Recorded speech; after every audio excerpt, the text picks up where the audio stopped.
স্বাধীন বাংলাদেশের ইতিহাসে নৃশংসতম হত্যাকাণ্ড ঘটেছে বছরের জুলাই ও আগস্টে। আর্ম কারের ওপর যুবকের লাশ, রিকশার পাদানিতে মৃত্যুর আগ মুহূর্তে তরুণের আকুতিময় চোখ, হেলিকপ্টার থেকে বাজ বিচারহীন গুলিতে শিশুর মৃত্যু।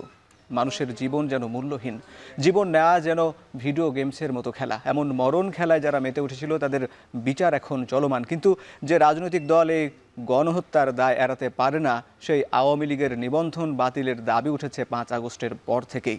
কেউ কেউ আবার এর দাবির বিপক্ষেও কথা বলছেন। আজকে ভোটের ট্রেনে আমরা আলোচনা করব এ বিষয় নিয়ে, আগামী নির্বাচনে আওয়ামী লীগের অংশ নেয়া বা না নেয়া ইস্যুতে। আপনাদের সঙ্গে আছি আমি হাসিব বিল্লাহ। আজকের ভোটের ট্রেনে আমাদের সঙ্গে যুক্ত হবেন ইনকিলাব মঞ্চের মুখপাত্র শরীফ ওসমান বিন হাদি। তার সঙ্গে আলোচনা যাব। তার আগে বরাবরের মতো চলুন দেখে নেই ভোটের মাঠে আজ কোথায় কি ঘটছে। আজকে বিএনপির মহাসচিব মির্জা ফখরুল ইসলাম আলমগীর বলেছেন, নির্বাচনের কথা বললে কেউ কেউ অসন্তুষ্ট হয়। দেশের মানুষ সংস্কার বোঝে না, তারা বোঝে ভোটাধিকার। তারা ভোটাধিকার ফেরাতে চায়। গণ অধিকার পরিষদের সভাপতি নুরুল হক নূর বলেছেন, নির্বাচন নিয়ে তাড়াহুড়ো করে আওয়ামী লীগকে পুনর্বাসনের চেষ্টা করা হচ্ছে। এবং বদিউল আলম মজুমদার, যিনি নির্বাচন কমিশন সংস্কারের প্রধান, তিনি বলেছেন, নির্বাচন সংস্কার কমিশনের প্রস্তাবনায় ইসির ক্ষমতা, প্রার্থীদের শিক্ষাগত যোগ্যতা এবং রাজনৈতিক দলের মধ্যে গণতন্ত্রের মতো বিষয়গুলো গুরুত্ব পাবে। তবে নির্বাচনে কোনো দল অংশ নেবে বা না নেবে সেটি নির্ধারণ করবে নির্বাচন কমিশন। এবং ইনকিলাব মঞ্চের মুখপাত্র শরীফ ওসমান বিন হাদি তিনি বলেছেন, আগামী 1 সপ্তাহের মধ্যে আওয়ামী লীগের নিবন্ধন বাতিলে দৃশ্যমান পদক্ষেপ না নিলে সচিবালয় ঘেরাও করা হবে। নির্বাচনের ঘটনা প্রবাহ নিয়ে সারাদিন নিউজরুম থেকে খবর সংগ্রহ করেছেন সহকর্মী শারমিন পুতুল। তার কাছে জেনে নিতে চাই, নির্বাচন নিয়ে রাজনৈতিক পক্ষগুলো কে কি বলছে। ধন্যবাদ আপনাকে হাসিব বিল্লাহ। আমি শুরুতেই যেতে চাই, নির্বাচন সংস্কার কমিশনার আর প্রধান আজকে জানেন যে সারা দেশেই তারা নির্বাচন সংস্কার নিয়ে জনসভা মত বিনিময় সভা করছেন। তারই সভা উপলক্ষে আজ চট্টগ্রামে তিনি গিয়েছিলেন। চট্টগ্রামের এক মত বিনিময় সভায় জানিয়েছেন যে গত 15 বছরে যে প্রহসন হয়েছে নির্বাচন নিয়ে, কিন্তু এই নির্বাচনে সেটি আর করতে চান না। একটি সুষ্ঠু নিরপেক্ষ নির্বাচন জনসাধারণকে উপহার দিতে চান। সেই সাথে গত আওয়ামী লীগ সরকার যে প্রশাসনকে যেভাবে আপনার ব্যবহার করেছে, তারা আর ব্যবহৃত হতে চায় না। একটি সুষ্ঠু নির্বাচন তারাও চায়। এবং জনসাধারণ সেখানে উপস্থিত ছিলেন, আপনার শিক্ষক থেকে শুরু করে ছাত্রছাত্রীরা এবং বিভিন্ন জনসাধারণের পক্ষ থেকে প্রতিনিধিরা ছিল। তারাও চাচ্ছেন যাতে একটা সুষ্ঠু একটা নির্বাচন হয়। সাংবাদিকদের প্রশ্নের উত্তরে তিনি বলেছেন, এবার ইভিএমে ভোট হবে কি হবে না সে বিষয় নিয়েও কিন্তু তিনি বলেছেন। তিনি জানিয়েছেন এবার ইভিএমে কিন্তু ভোট হচ্ছে না। এছাড়া 31 ডিসেম্বর আপনার তিনি জানিয়েছেন যে সংস্কার যে প্রস্তাবনা রয়েছে, সেই প্রস্তাবনা কিন্তু প্রধান উপদেষ্টার হাতে 31 ডিসেম্বরের মধ্যে তারা দিয়ে দিবেন। এছাড়া পঞ্চগড়ের যে জনসভায় মির্জা ফখরুল ইসলাম আলমগীর তিনিও কিন্তু জানিয়েছেন যে জনগণ এত সংস্কার বুঝতে চায় না, তারা ভোট চায়। এই গত 15 বছরে কিন্তু জনসাধারণ আপনার নিজের ভোট দিতে পারেনি। সেক্ষেত্রে অনেক রাজনৈতিক দলগুলোও কিন্তু আপনার ভোটাধিকার নির্বাচনে অংশগ্রহণ করতে পারেনি। সেক্ষেত্রে যে আসন্ন যে নির্বাচন, তার উপরে কিন্তু একটি চাতক পাখির মতো বলা যায় কিন্তু মুখিয়ে রয়েছে। যাতে দ্রুত নির্বাচন হয় সেটি চাচ্ছেন। এছাড়া আজকে আপনার ঢাকা বিশ্ববিদ্যালয়ে হচ্ছে নুরুল হক নূর, যে গণ অধিকার পরিষদের সভাপতি, তিনি এক ছাত্রলীগ যে তাকে মারধর করেছে, সে একটি প্রতিবাদ সভায় তিনি জানিয়েছেন, একটু অভিযোগ করেই বলেছেন বলতে পারি আপনাকে, যে অভিযোগ করেছেন যে নির্বাচন নিয়ে একটু তাড়াহুড়ো করা হচ্ছে। অনেক দল, অনেক মত একটু তাড়াহুড়ো করে নির্বাচন করছেন। কিন্তু তার অভিযোগ হচ্ছে এই নির্বাচনকে নিয়ে তাড়াহুড়ো করে আওয়ামী লীগকে কিন্তু আবার পুনর্নির্বাচন করার একটা প্রক্রিয়া বলেও তিনি অভিযোগ করেছেন। ধন্যবাদ শারমিন পুতুল আপনাকে। ভোটের ট্রেনে নিচ্ছে একটা বিরতি, ফিরছে একটু পরে।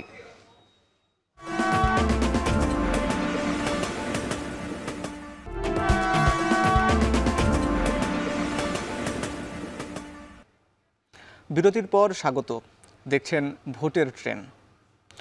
আমাদের সঙ্গে এই মুহূর্তে যুক্ত হয়েছেন ইনকিলাব মঞ্চের মুখপাত্র শরীফ ওসমান বিন হাদি।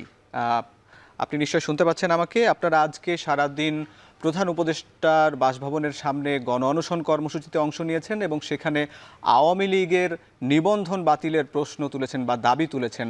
আমার প্রশ্ন হচ্ছে যে অন্তর্বর্তী সরকার যেখানে সকল মানুষের মতের অধিকারের কথা বলছে, গণতন্ত্র পুনরুদ্ধারের কথা বলছে, সেখানে আবার একটি রাজনৈতিক দলের নিবন্ধনের প্রক্রিয়া বা নিবন্ধন বাতিলটা কতটা যৌক্তিক, যেখানে আওয়ামী লীগ এর আগেও নিষিদ্ধ খেলায় মেতে উঠেছিল, সেই জায়গায় আপনারা এই দাবি তুলছেন, সেটা কতটা যৌক্তিক?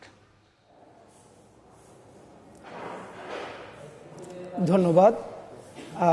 দেখুন, আপনার প্রশ্নের মধ্যে উত্তর আছে।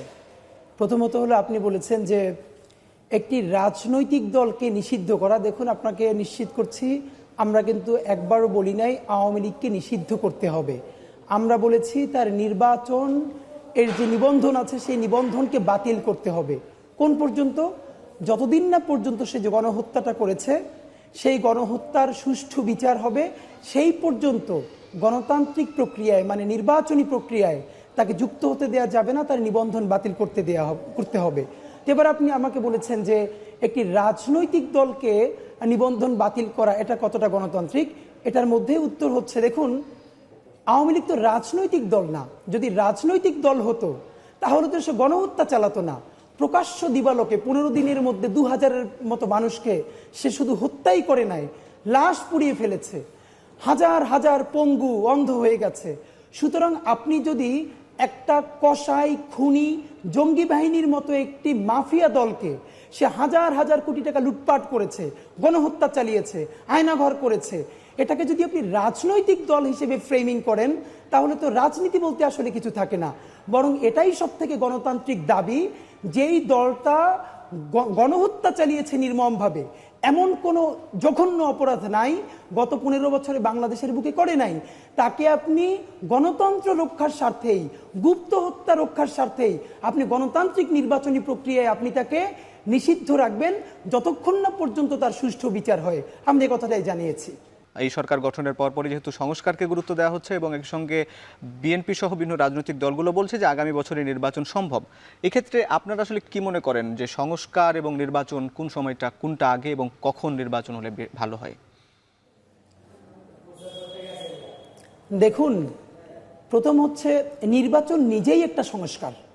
সেই নির্বাচনকে গণতান্ত্রিকভাবে বাংলাদেশের মানুষ গত যেভাবে জিম্মি ছিল সেই জিম্মি দশা থেকে বের হয়ে যেন সে তার সঠিকভাবে জনপ্রতিনিধি নির্বাচন করতে পারে, সেজন্য আপনাকে সংস্কার করতে হবে। সুতরাং নির্বাচন আগে না সংস্কার আগে, এই প্রশ্নটা বাংলাদেশে নতুন করে তৈরি করা হয়েছে, এটাকে একটার আরেকটার বিপরীতে দাঁড় করানো হয়েছে।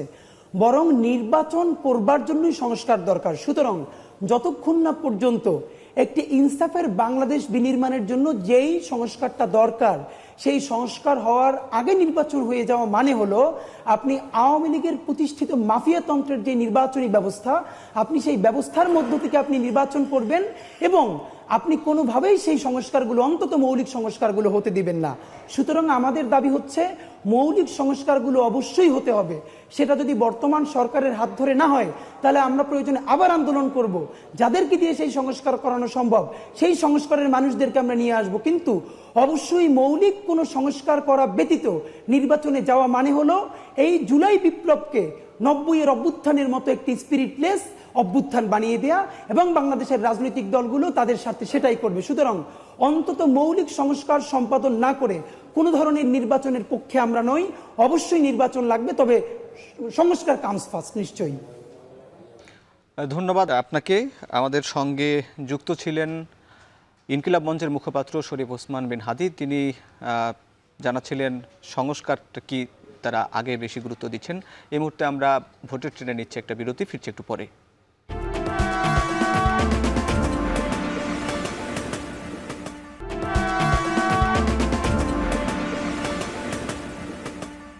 স্বাগত আরও একবার। আপনারা দেখছেন ভোটের ট্রেন। আওয়ামী লীগ নির্বাচনের দেশের স্বাধীনতার পর থেকে আওয়ামী লীগ এখন পর্যন্ত যতটি 12টি নির্বাচন হয়েছে সেখানে 2014 থেকে 24 পর্যন্ত 3টি বিতর্কিত নির্বাচন যদি বাদও দিই তবুও দেখা যায় যে আওয়ামী লীগ 91-এর পরবর্তী সময়ে আওয়ামী লীগ বেশ কিছু বড় একটি অংশ ভোটে জিতেছে এবং ভোট পেয়েছে। আমরা যদি দেখি, আমরা আওয়ামী লীগ 2005 যেটি জাতীয় সংসদ নির্বাচন হয় 1991 সালে, সেখানে 30.08% ভোট পেয়েছে, এবং সপ্তম জাতীয় নির্বাচন 96 যেটি 37.44% ভোট পেয়েছে, এবং একই সঙ্গে অষ্টম জাতীয় সংসদ নির্বাচন যেটি 2001 সালে অনুষ্ঠিত হয় সেটিতে 40.13% ভোট পেয়েছে, এবং 2008 সালের নবম জাতীয় সংসদ নির্বাচনে 48.04% ভোট পেয়েছে। তো আওয়ামী লীগ যখন এই নির্বাচনে এই সব নির্বাচনে এত শতাংশ ভোট পায়, সেটিকে আবার নিষিদ্ধের দাবি এবং পাল্টা দাবি নিয়ে বা তার বিপক্ষে দাবি নিয়ে বিভিন্ন কথাবার্তা যখন হচ্ছে, তখন আমরা একটু জেনে নিতে চাই যে 71 সালের পর থেকে বেশ কিছু রাজনৈতিক দল বিভিন্ন সময়ে নিষিদ্ধ হয়েছে। বিশেষ করে জামাত ইসলামী সহ 5টি দল 71 ডিসেম্বরে নিষিদ্ধ ঘোষণা করা হয়, এবং নিষিদ্ধ ঘোষিত দলগুলো থেকে নেতাকর্মীরা জাসদ, ন্যাপ ও আওয়ামী লীগেও যোগ দিয়েছিল। এছাড়া সাম্প্রতিক সময়ে আওয়ামী লীগ জামাতে ইসলামের নিবন্ধন বাতিল করে গত 31 জুলাই। তাই রাজনৈতিক দল নিষিদ্ধ করার প্রক্রিয়ায় শুধু অপরাধের বিচার নয়, বরং এর সঙ্গে রাজনৈতিক, সামাজিক ও সাংস্কৃতিক বিষয় জড়িত। আওয়ামী লীগের সবচেয়ে বড় শক্তি এবং তার শক্তি হচ্ছে তার ঐতিহ্য এবং সংস্কৃতি। তাই দল হিসাবে আওয়ামী লীগ টিকে না থাকা বা থাকা, এটি নির্ভর করবে আওয়ামী লীগের সংস্কৃতিকে কতটা বর্তমান প্রজন্ম এবং আগামীর প্রজন্ম কতটা গ্রহণ করছে। এবার জানাবো সংসদীয় আসনের পরিক্রমা। গাইবান্ধা 1 আসন, যেটি মূলত সংসদীয় আসন 29, যেটি সীমানা হচ্ছে সুন্দরগঞ্জ উপজেলা। মোট ভোটার সংখ্যা 3,39,146 জন। পুরুষ ভোটার 1,65,295 জন এবং নারী ভোটার 1,73,851 জন নারী ভোটার গাইবান্ধা 1 আসনে। আমরা প্রতিদিনের মতো রাজনৈতিক এবং নির্বাচন ইস্যুতে যে ভোটের ট্রেন আয়োজন করেছি তার আজকে 29 পর্ব। আজকের মতো শেষ করছি ভোটের ট্রেন। কাল দেখা হবে আরও একটি পর্বে। সেই কামনায় শুভরাত্রি।